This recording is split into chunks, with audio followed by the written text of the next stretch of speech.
Hello ladies and gentlemen, welcome back to the channel. My name is Psycho Gold, this is Psycho Gold Videos, and today we're going to be checking out a series that, I'll be honest, I kind of wondered if I'd ever see again. Now, I don't believe I've ever done a reaction to this show before, but that is mostly because it has been a long ass time since they did a new episode, and that is Superpower Beatdown! Yes, I know, if you're like me and you've been on the internet for a long ass time, there's a good chance you've heard of this show. It is made by the good folks over at Bat in the Sun, and for a period of time it was very, very popular and came out pretty consistently, and then not so consistently, but still came out, and then stopped.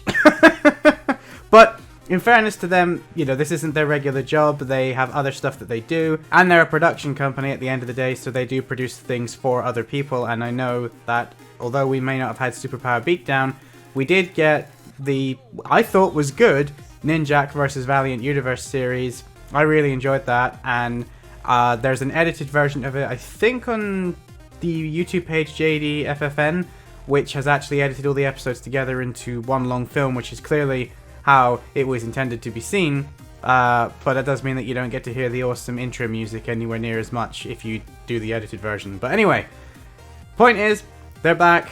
They've been teasing this one for ages. This is a Killmonger versus the Flashpoint version of Batman, i.e. it's Bruce Wayne's father Thomas, not Bruce. So he uses guns, he's very, very violent, but also nowhere near as skilled as a detective or any of that jazz that the regular Batman is. He's just, you know, violence personified. He's basically the Punisher wearing the Batman suit, but minus all the FBI and military training. But anyway, that said, unlike Death Battle, if you've never seen this before, these are live action. Oh, that's the point actually, Superpower Beatdown did do one of the Death Battle fights. They did Nightwing versus Daredevil. That was actually them.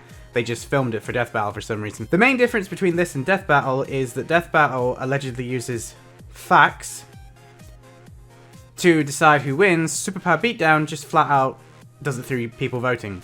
Now, recently, Bat in the Sun launched a Patreon page, so if you want to see more Superpower Beatdown, you can go over and check them out, whether or not you want to support or just spread the good word. It's entirely up to you. But what I do know is that the voting for these episodes used to be on a website that everybody could vote for. I believe the voting is only now open to people who support them on Patreon, so I don't know how that's going to affect the voting in the future. Previously, I could always pretty much judge where people were going to go in terms of popularity. I will never forget when the White Ranger outvoted Scorpion by like 2%, and I genuinely didn't know who was going to win that vote, but I knew there were a lot more Power Ranger fans out there that would vote for the White Ranger than most of the internet did.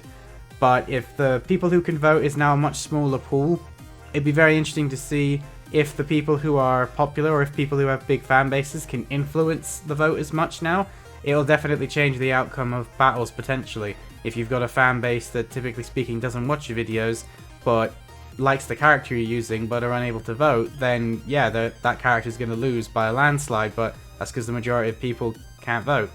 But that said, I really do hope that with their Patreon launching, and lots of people seem to be on board with it, that means we'll start to see some more Superpower Beatdown. Maybe even some of their previously announced projects that never really went anywhere might also start seeing the light of day. I haven't forgotten about Tazcade and Operation Unicorn, and there's a couple of other things that they've mentioned in the past with specific beatdowns that have not yet happened. And I know that their ultimate goal is to do Justice League versus the Avengers, but by their own admission, that thing will cost a fortune to film.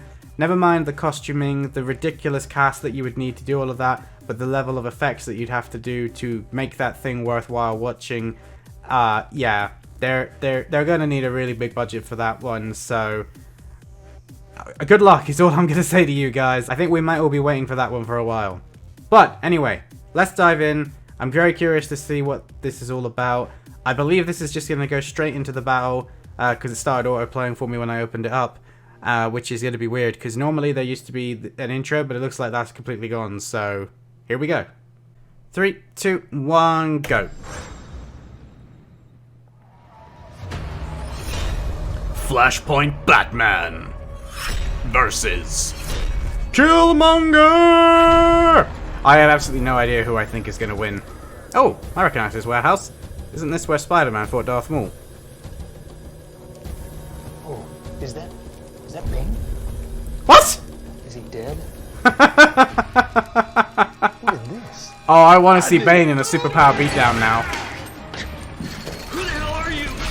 Name's Killmonger, and I want the Batman.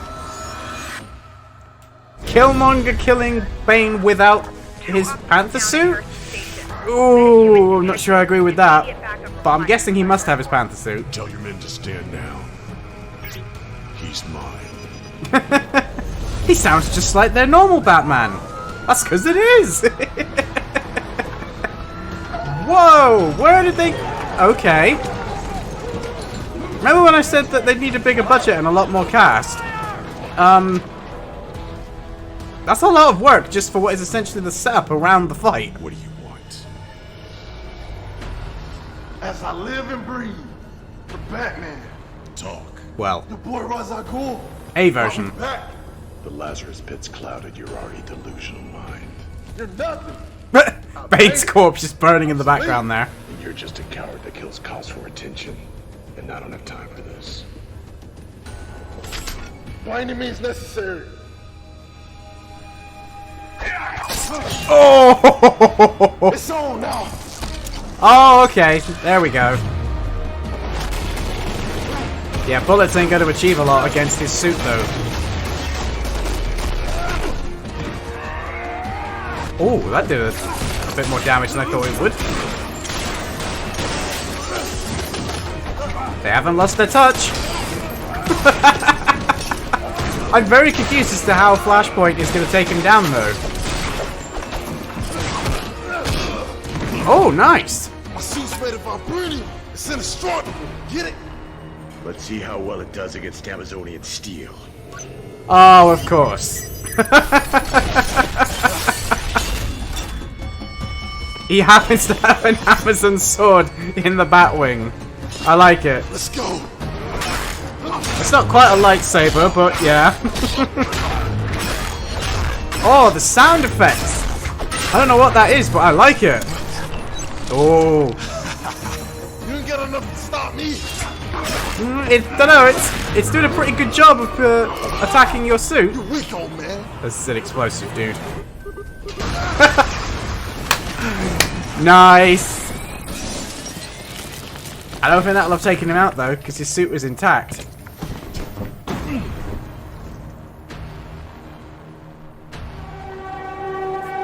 Oh my god, this one has way higher production values than some of the other ones. Hey Dad, did you really build the Gotham subway train system? I did it for the less fortunate. Wow, Dad, you're amazing. I didn't expect that. A little bit of character in this. Nice try. Oh, you got distracted. Thinking about Bruce. Oh. Get it? My suit can't be weakened. I didn't need to weaken the suit. Just weaken the man in the suit. Killing Bane was a mistake and revealed your true strength. That's why I laced my batarangs with Scarecrow's fear gas and Poison Ivy's toxins. Wait, what? No.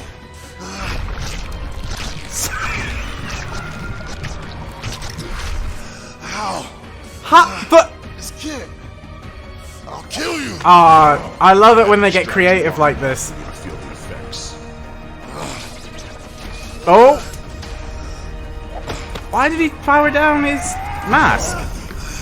Your respiratory system is shutting down. Your nervous system is overwhelmed. You're going into cardiac arrest. Ah! That's not what's gonna kill you. The train is. Yes! Love it.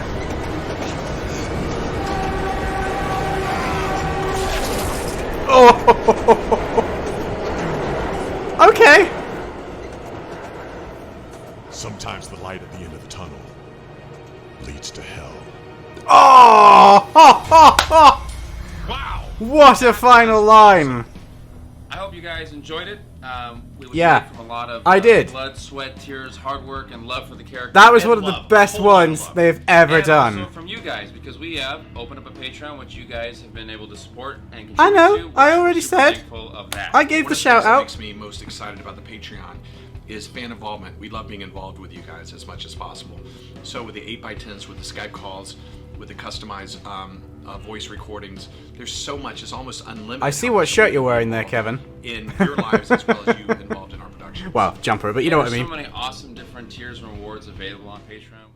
Okay, so that was Flashpoint Batman versus Killmonger, and so if you haven't seen the actual video itself, make sure you go and check it out. The link will be in the description below. There is a ton of stuff after the Patreon plug that they did. Basically, they get a group of people together who've watched the episode to do pretty much exactly what I'm going to do now, so I've edited it out because otherwise you're going to be here a really long time. They also announced their next superpower beatdown, which is going to be Black Canary versus Black Widow. I already knew that.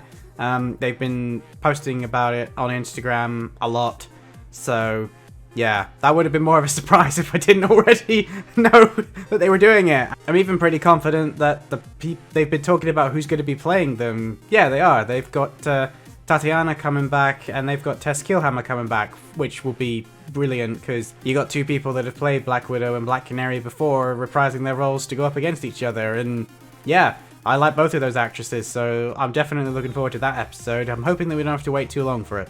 As for this one, though, like you may have noticed, I enjoyed that.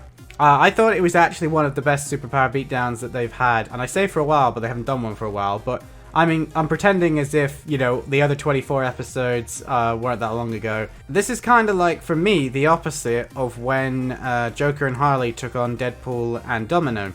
See, I didn't think originally that Joker and Harley stood a chance against Deadpool and Domino. However, they structured the fight to demonstrate that they clearly thought that Joker could win against Deadpool. And the thing is watching the fight, I actually changed my mind and really wanted Joker to win because of the way that they made the character. They portrayed the battle. They showed you how the Joker could actually defeat Deadpool using, you know, comic book logic, which is basically he'll just disintegrate him. Which is hilarious because I'm 99% confident that's the final word on the epic rap battles, Boba Fett taking on Deadpool. Just disintegrate him, he can't regenerate from that. So in this one, I went into this wanting Flashpoint Batman to win, but expecting Killmonger to win because I thought he was a lot more popular than that voting makes him out to be. I thought Killmonger was stupidly popular right now, especially because of the Black Panther film.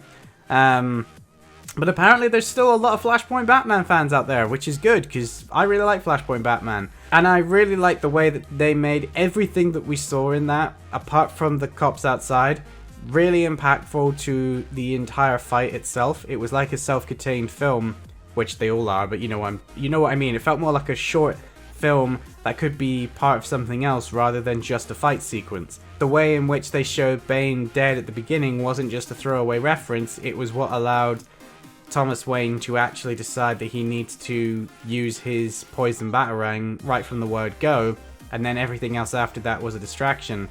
And I thought that was really clever.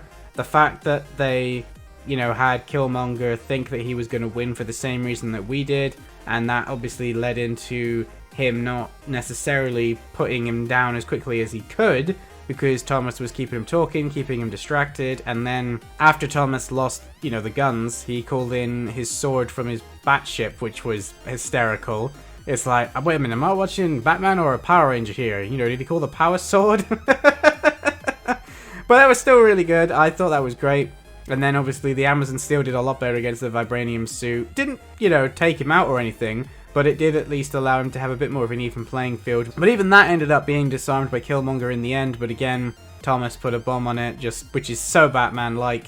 But even that didn't put him down, which of course it wasn't going to. We all know how strong the Vibranium Panther suits are. But I really did like what we saw next with the trains in the background, and then out of nowhere we got Bruce Wayne hallucinations and Thomas thinking about the good old days and that he built the train system and when he was a good guy and not, you know, a gun-toting maniac. I thought that was really, just really unexpected, to be honest with you. Yes, some of the other beatdowns have had moments where the characters' personalities have shone through in ways other than quips or things that are going on in the fight itself. In the Joker and Deadpool fight, for example, you get a lot of references to other Jokers or lines from other Batman films, which was great. And this might be the first time, from memory anyway, because it's been a while since I've watched any of the other beatdowns, where they've actually had a character's flaw come in and actually haunt them in the actual fight. like I said, it feels like this could be part of a bigger Thomas Wayne-centered story, and we've just come in, you know, partway through the film, and I've accidentally, you know, hit fast forward, and I've forgotten to rewind the tape. You know, we had the police come and join us, and all of that detail that went into the cops turning up and the SWAT coming out of the truck, that was really nice. And combine that with, you know, him thinking about Bruce and his past and how he got where he is, and then that obviously distracting him and allowed Killmonger to get in quite a few shots. But we then found out that actually it's irrelevant because Thomas has already won. He was just buying time for his original plan to actually come into action, and that whole sequence was just great. I love it when characters that use their brains over their hand-to-hand skills are able to just come along and have that moment, that Sherlock Holmes moment, where they explain everything of how completely screwed you are, and there's nothing you can do about it because the reason they're explaining it is because it's too late to fix. And that's definitely the vibe I got from this version of Batman, which of course is true. Thomas Wayne is a very intelligent individual, and he's, you know, very scientific mind. Whilst he may not have the same degree of training as other Batmen do, he more than makes up for it with his mind, which is pretty damn close, if not maybe a little bit better than Bruce's, purely because Bruce often limitates himself as to what it is that he's able to do. But then, apparently, in this video, I think it's Damien said that apparently Cyborg has said that Thomas is the best tactician in the DC universe.